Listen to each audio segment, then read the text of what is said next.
Hari ini saya akan mereview mata kuliah Hukum Pidana pada pertemuan tanggal 8 Mei 2023. Sifat melawan hukum dilihat dari tindak pidana merupakan unsur objektif karena merupakan penilaian terhadap perbuatan dan bukan pada pelaku. Yang kedua, suatu perbuatan dikatakan melawan hukum apabila perbuatan tersebut masuk dalam rumusan delik sebagaimana dirumuskan dalam undang-undang.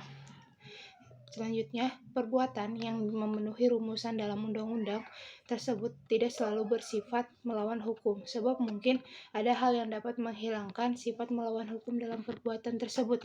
Contohnya, di negara Belanda, dalam Arrest Hoogstraat hingga tanggal 20 Februari 1933 di kota Huizen mengenai dokter hewan. Yang kedua ada di Indonesia putusan MRI pada bulan Januari 1966 dengan kasus Markus Effendi. Kemudian sifat melawan hukum.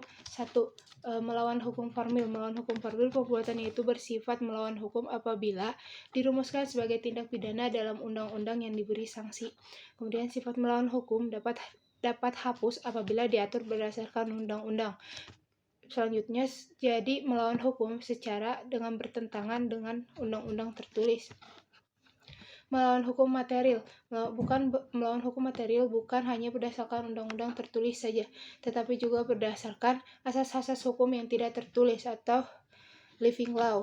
Kemudian ada sifat melawan hukum yang dapat dihapus berdasarkan undang-undang dan aturan hukum yang tidak tertulis. Jadi melawan hukum sama dengan bertentangan dengan undang-undang atau hukum tertulis dan hukum tidak tertulis. Kemudian kesimpulan, sifat melawan hukum dapat dihapus dengan adanya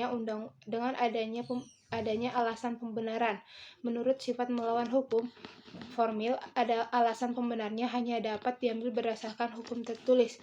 Menurut sifat hukum melawan material, alasan pembenarnya dapat diambil dari hukum tidak tertulis. Alasan melawan hukum formil sudah tidak dianut lagi sejak tahun 1963. Yang menentukan adanya alasan pembenar di undang-undang adalah hakim apabila 1. Terjadi pertentangan antara hukum tertulis dan tidak tertulis. 2.